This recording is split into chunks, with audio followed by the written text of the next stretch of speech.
Bonsoir, comment vous allez? J'espère que vous allez bien. Moi, c'est Siam Esther. Aujourd'hui, je suis là pour exhorter une femme, une jeune fille, à travers ce que moi j'ai vécu. Et je prie que le Saint-Esprit prenne le contrôle, que le Saint-Esprit atteste ce témoignage, ces paroles qu'il va mettre à mon cœur, à ma bouche, ces conseils qu'il va me donner de vous donner, afin que celle pour laquelle il a mis à mon cœur de parler de cela, qui puisse atteindre sa cible et qui puisse faire du bien à cette personne. Au nom de Jésus-Christ de Nazareth, j'ai prié. Amen. Aujourd'hui, je veux parler de la sexualité avant le mariage et de ses conséquences sur notre mariage. Et oui, la sexualité avant le mariage. Quand Dieu nous dit que notre corps est le temple du Saint-Esprit, qu'il faille que nous gardons notre corps chaste, Dieu ne parle pas en vain. Dieu ne parle pas en vain. Aujourd'hui, je vais exhorter une jeune fille qui n'a peut-être pas encore connu d'homme. Ma sœur, je vais t'exhorter à rester chaste. Je vais t'exhorter à laisser ton corps, à garder ton corps pur pour le Seigneur, jusqu'à ce que tu rentres dans ton mariage. Nous faisons beaucoup d'erreurs dans notre jeunesse. Nous faisons beaucoup d'erreurs. Aujourd'hui, le monde d'aujourd'hui, dans ce monde que nous dans laquelle nous vivons aujourd'hui, quand on te dit cette jeune fille, elle est encore chaste, ça étonne. Et la plupart du temps, nos amis se moquent de nous-mêmes quand on est encore chaste. Mais toi qui m'écoutes, si tu es chaste, je bénis Dieu pour ta vie et je prie que tu sois chaste, que le Seigneur te donne la grâce de rester chaste juste à ce que tu rentres dans le mariage. Aujourd'hui, je veux parler de quelque chose.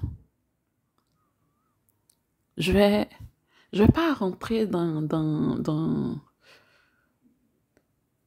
tout cas, je vais essayer de dire, selon ce que Dieu va me mettre à cœur, je vais parler. Avant mon mariage, quand j'étais jeune, j'ai fait la connaissance de deux personnes. Je vais m'arrêter sur ces deux personnes par rapport à ce que je veux dire. Quand j'avais 14 ans, j'ai fait la connaissance d'un jeune béninois avec qui j'étais, que j'aimais beaucoup. Je vais épargner un peu les détails, mais je veux dire que cette relation a duré pendant des années. Rupture, reprise, rupture, reprise. Voilà, ça a été comme ça. Et pendant cette relation, un soir, je me rappelle, j'étais encore très jeune. Un soir, ce jeune homme a voulu qu'on fasse un pacte de sang. Parce que, étant amoureux, on voulait se marier. En tout cas, je désirais être son épouse. Il désirait être mon époux.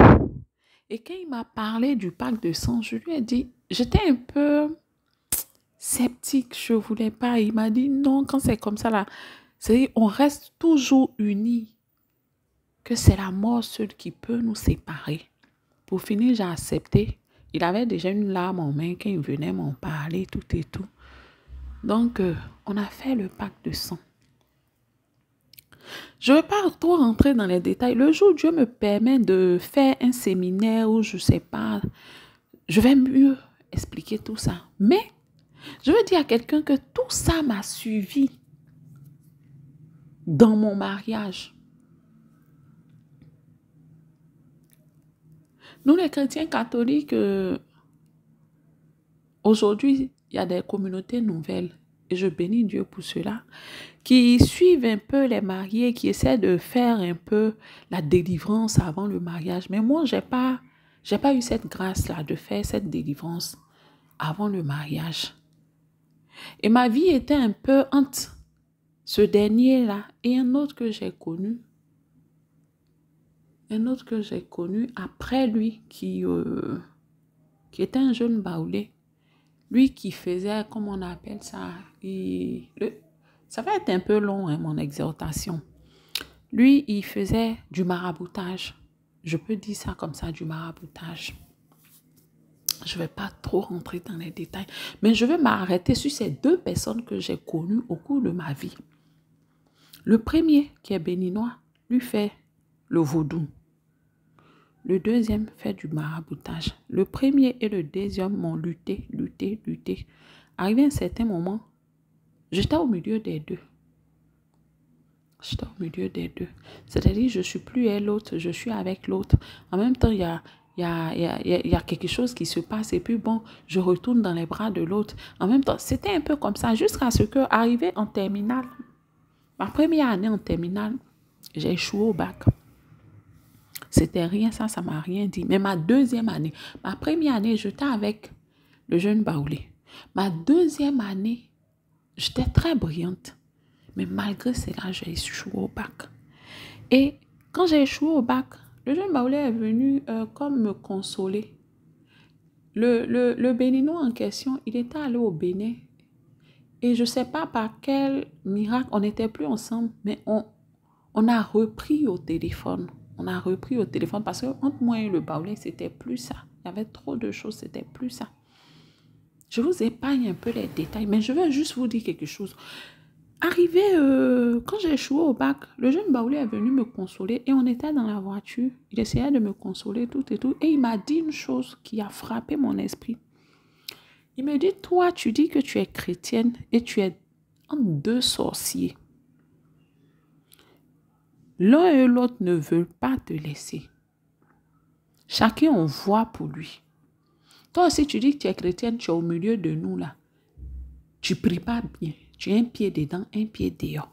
Donc, quand on envoie parce que chacun de nous veut te garder là.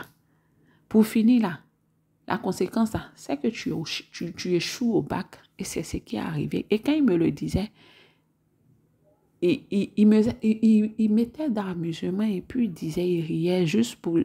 Chez lui, il me taquinait, mais il me disait la vérité en fait, ce qui se passait dans le spirituel. Et à partir de là, ça a déclenché quelque chose dans ma tête en fait. Et l'année qui a suivi, j'ai coupé. J'ai tout coupé et je me suis consacrée à Dieu. J'ai décidé de vivre ma vie de chasteté. Je me suis consacrée à Dieu et j'ai eu le bac. Après ça, j'ai connu mon mari, on s'est mariés. Mais je vous dis que quand je suis rentrée dans le mariage, sans délivrance. Sans délivrance. Et c'est en cela que je veux dire à quelqu'un, aujourd'hui, on fait la rencontre de quelqu'un. On se dit, ah, c'est un jeune homme, on a grandi ensemble, ou bien on est dans la même ville, ou bien on se connaît, on va dans la même école, nos parents se connaissent. On ne connaît jamais quelqu'un. On ne connaît jamais quelqu'un. Je vous dis que quand je me suis mariée, le baoulé, j'avais arrêté avec lui après mon bac. Je me suis juste éloignée de lui. Le béninois, on était ensemble au téléphone parce qu'il était allé au Bénin. Après, il est venu, il a fait 1-2 mois et il est parti en France. Et c'est comme ça. Chacun est resté dans son coin. Et j'ai connu mon mari, on s'est mariés. Mais quand le béninois est parti en France, on était toujours en relation au téléphone. Jusqu'à ce que je reste avec mon mari, que je tombe enceinte et après je me marie. Quand je suis tombée enceinte, voilà, je lui ai dit, je suis enceinte de quelqu'un d'autre, voilà, c'est bon, c'est fini entre nous. Et il n'a jamais accepté notre séparation en fait. Jusqu'à ce que je me marie. Et même dans le mariage, il n'a pas accepté mon mariage.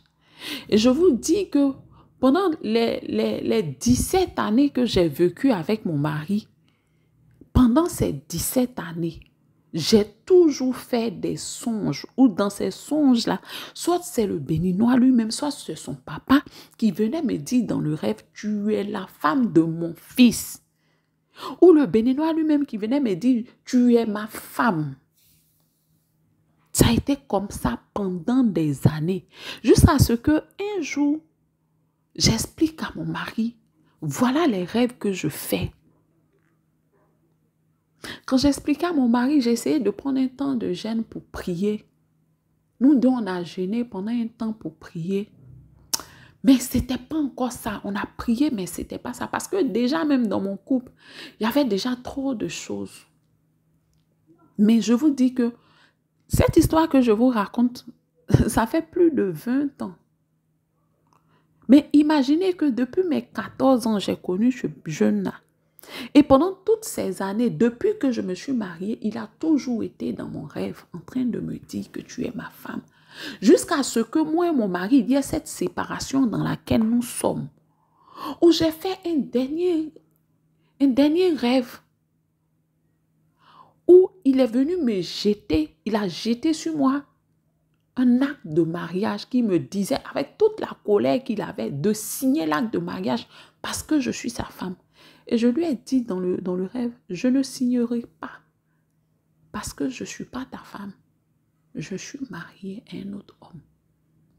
Et je me suis réveillée. Mais pourquoi je vous parle de tout ça? Je vous parle de ça parce que je veux en venir à quelque chose. La sexualité, les rapports sexuels que Dieu a établis entre l'homme et la femme est quelque chose de très spirituel. Quand tu te lis à un homme par les rapports sexuels, il te donne ce qu'il a, tu lui donnes ce que tu as dans le spirituel. Ça veut dire que si tu couches avec un homme, et la Bible les appelle les méchants, un homme qui est peut-être, qui fait des pratiques exotériques ou qui pratique la sorcellerie ou qui a des démons, il te donne ces démons par les rapports sexuels. Et ces démons-là contrôlent ta vie. Ce qui a arrivé à un certain moment de ma vie, j'ai compris que rien n'allait dans ma vie. Tout ce que je faisais ne marchait pas. Ne marchait pas. Rien ne marchait. Soit ça va un peu, après ça va pas, ça va, après ça va pas, ça va, après ça va pas. Et je vous dis que pendant plus de 20 ans, surtout le béninois, il a toujours été dans ma vie, même dans mon foyer. Quand ça n'allait pas entre moi et mon mari, il était toujours là, à côté. En train de dire que je t'aime toujours, je t'aime toujours.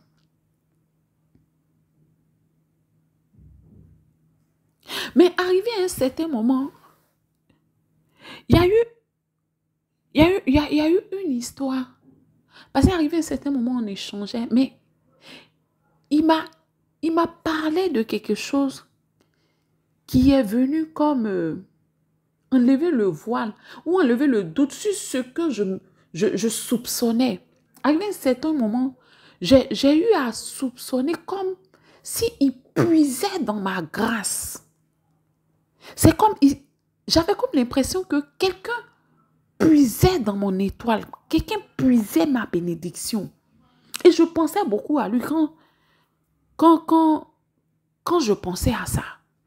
Et un jour, il m'a rendu un témoignage où, c'est-à-dire que quand il y a des occasions quand il y a quelque chose de fort qui doit arriver dans sa vie, il fait tout pour être en contact avec moi. Et bizarrement, ça arrive toujours au moment où moi et mon mari, il y a des problèmes entre nous.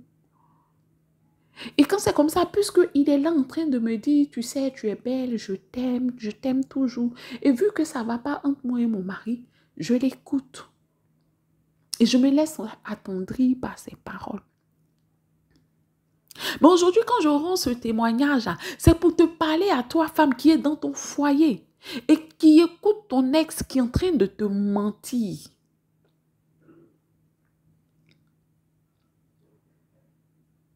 qui écoute ton ex qui est en train de te mentir.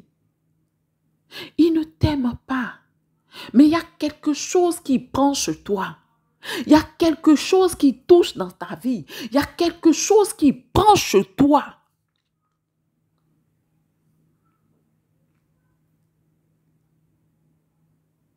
Écoute, au cours de ces échanges, un jour, il a eu à me dire qu'il y a une grosse élection dans ma boîte où je dois être président. Je lui ai dit, ah bon? Il a dit oui.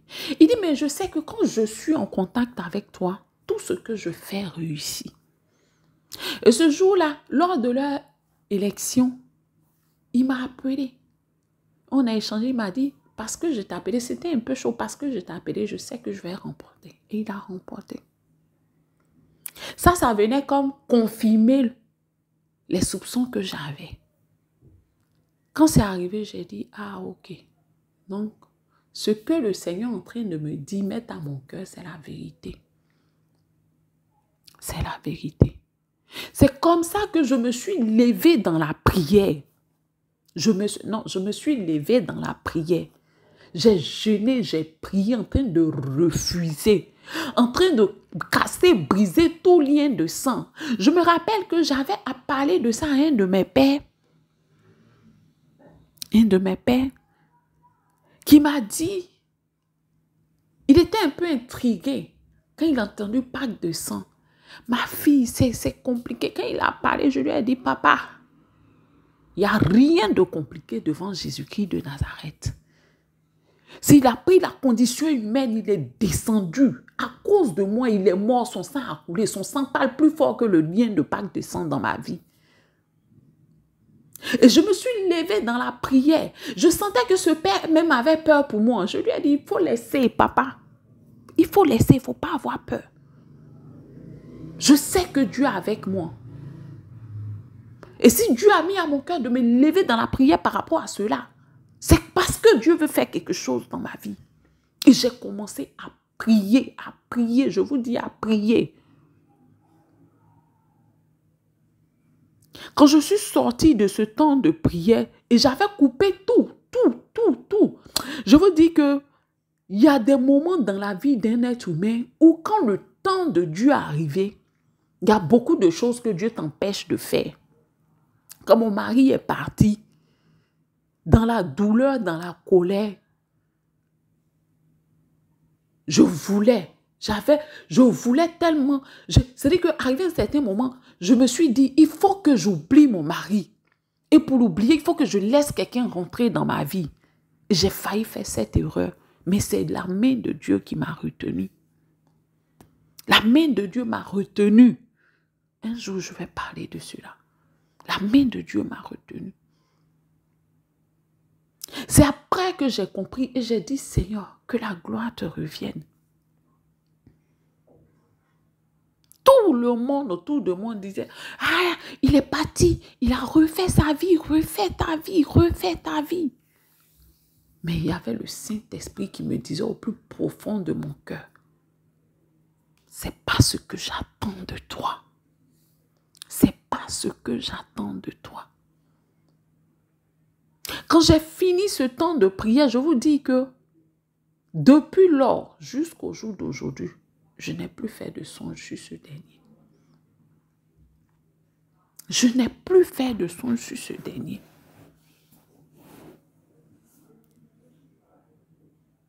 Je n'ai plus fait de songe sur ce dernier. Mais arrivé à un certain moment, j'ai eu un autre songe sur le deuxième. Je n'ai pas compris. Parce que pendant toutes ces années, le deuxième, je n'ai jamais vraiment pensé que celui-là aussi pouvait puiser dans mon étoile. Je pensais plus au béninois parce que quand on entend les béninois, on dit oui, le vaudou, tout et tout. Donc, mon esprit était plus axé sur lui. Et arrivé à un certain moment, Dieu m'a montré, j'ai commencé à prier. Je sentais que la chose était encore là. Je me bats. Mais je n'arrive pas à rentrer dans ma grâce. Comme si quelqu'un venait voler ma grâce en fait. Et Dieu me révèle un songe où j'avais ma nourriture qui me revenait de droit Et c'est comme quelqu'un a mangé toute la viande, la chair et m'a donné les os. Quand je me suis réveillée, j'ai dit, Seigneur, la personne qui mange ma grâce, qui vole ma grâce là, ça s'arrête. Il faut que ça s'arrête. Je suis rentrée dans un temps de prière et de jeûne. Le deuxième jour, Dieu m'a montré le baoulé. Je n'ai pas compris le rêve. J'ai dit, Seigneur, mais celui-là même là, depuis on s'est séparés, il n'y a jamais eu de reviens dans ma vie, je t'aime. Pourquoi il est dans mon rêve? Pourquoi? Pourquoi au moment où je suis en train de prier, parce que je ne comprends pas ce qui se passe, pourquoi tu l'emmènes dans mon rêve? Où il se fâche que c'est comme je lui appartiens, quelque chose. Pourquoi maintenant? Le Seigneur qui va me faire comprendre par les rapports sexuels que tu as avec des hommes méchants. Ces personnes-là peuvent passer par les rapports sexuels pour voler tes grâces, pour puiser dans ta grâce, pour avoir accès aux bénédictions que Dieu dépose dans ta vie. Et aujourd'hui, si je suis en train de rendre ce témoignage, c'est pour dire à une femme, c'est pour dire à une jeune fille, c'est pour dire à une jeune dame, à cause de peut-être l'acte sexuel que tu as posé dans ta jeunesse avec un méchant, avec un mauvais, aujourd'hui ta vie est mélangée. Aujourd'hui, tout ce que tu entreprends n'aboutit pas. Aujourd'hui, là, ton foyer est menacé. Aujourd'hui, ton foyer est mélangé. Parce que spirituellement, il y a quelqu'un qui t'a épousé. Et tu n'as pas eu à casser, à briser tout cela dans le nom puissant de Jésus-Christ de Nazareth. Tu n'as pas eu à brandir le sang de Jésus pour substituer tout ce que tu as eu à faire comme pacte de sang. Et pour briser leurs effets dans ta vie et dans ton mariage. On ne joue pas avec le sexe. Le sexe hors mariage, le sexe sans le mariage. Aujourd'hui, je vais exhorter quelqu'un. La sexualité fait peur. La sexualité t'expose. La sexualité expose ta vie, expose ta grâce, expose ton avenir, expose ton étoile. Vends ta vie. Tu vends ta vie au travers de l'acte sexuel que tu poses.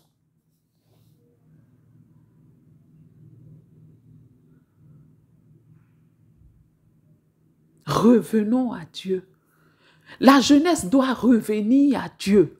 Nous, mères, nous devons éduquer nos enfants sur la sexualité, le danger de la sexualité avant le mariage.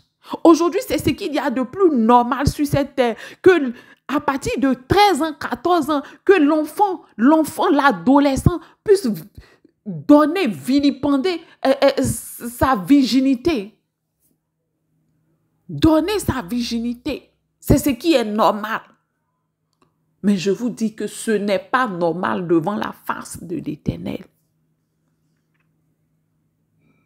Tu es en train de vendre ta vie. Tu es en train de vendre ce que tu as de plus précieux.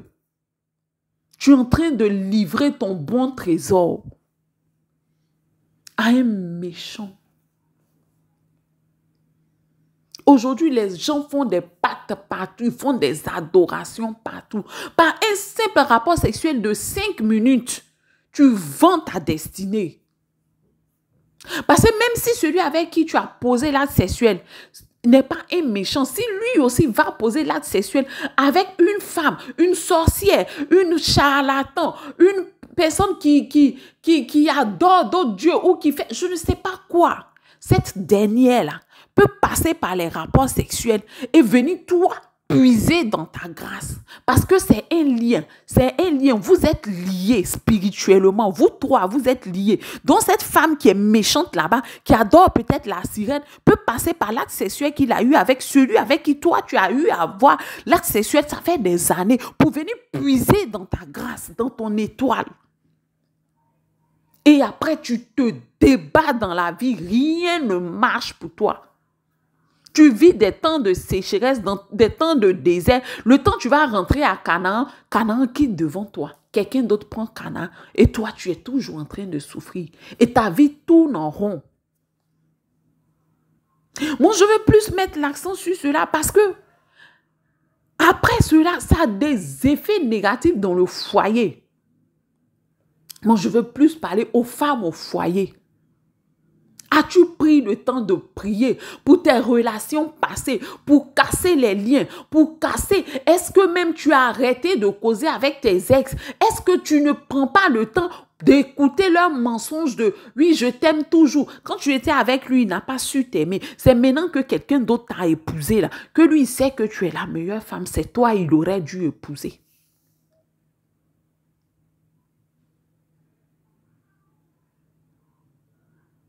Mais la plupart du temps, quand c'est comme ça, là, c'est parce qu'il gagne quelque chose avec toi dans le spirituel. En tout cas, selon l'expérience que moi j'ai vécue, c'est ce que je dis. Il y a quelque chose qui puise dans toi spirituellement.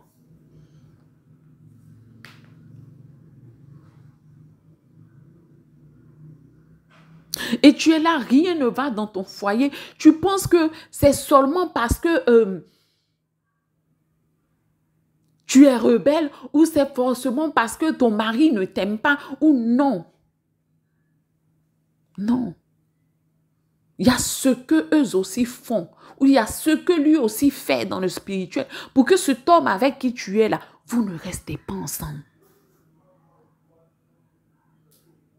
Là, il aura plein accès à ton étoile. Il aura plein accès à ta vie, à ta grâce.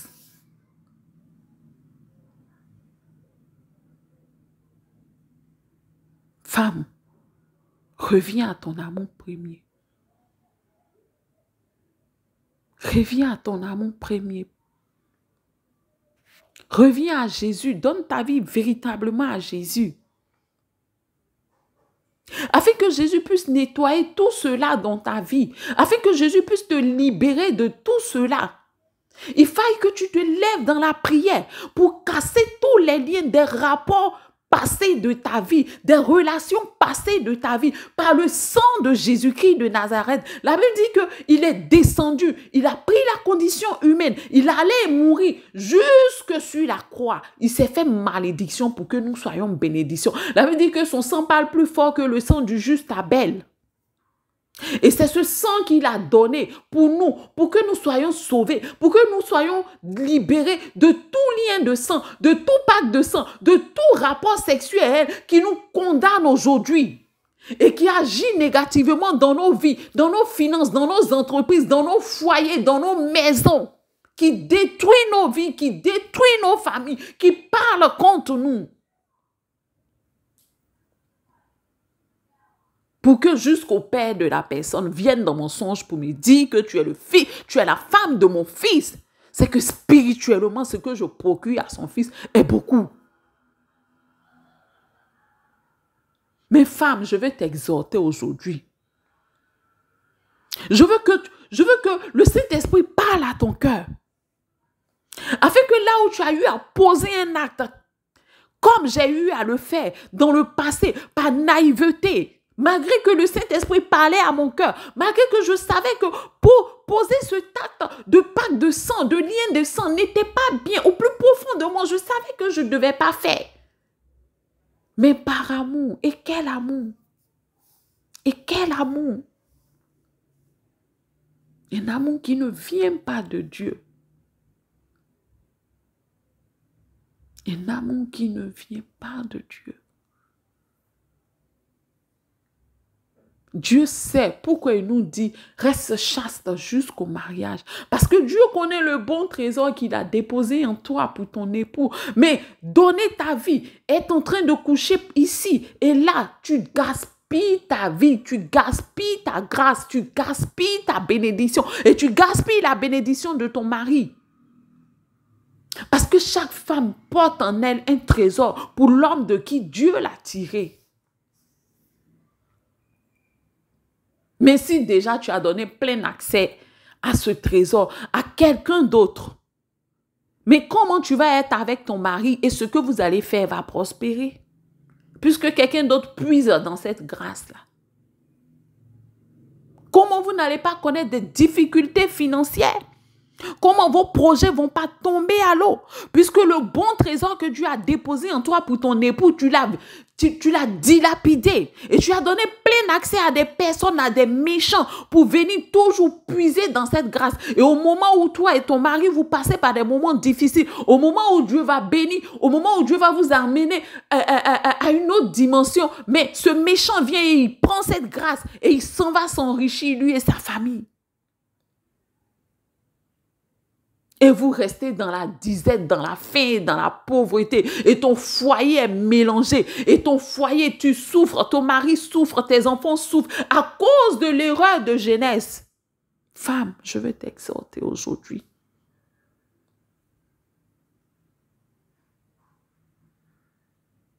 Pour toi qui as encore la grâce d'être chaste, reste chaste. Demande à Dieu de te donner la grâce de garder ta virginité jusqu'au mariage. Et que Dieu te donne la grâce de rencontrer celui de qui il t'a tiré. Femme, femme, lève-toi dans la prière. Lève-toi dans la prière. Pendant des années, moi et mon mari, nous sommes passés par des moments difficiles financièrement. Je vous dis difficiles financièrement. Mais je ne savais pas que quelqu'un d'autre puisait dans la grâce que Dieu avait déposée en moi pour mon époux à cause des erreurs de jeunesse. Nous avons connu la pauvreté, nous avons connu la faim, nous avons connu beaucoup de choses qui ont concouru aujourd'hui à ce qu'il y a cette séparation.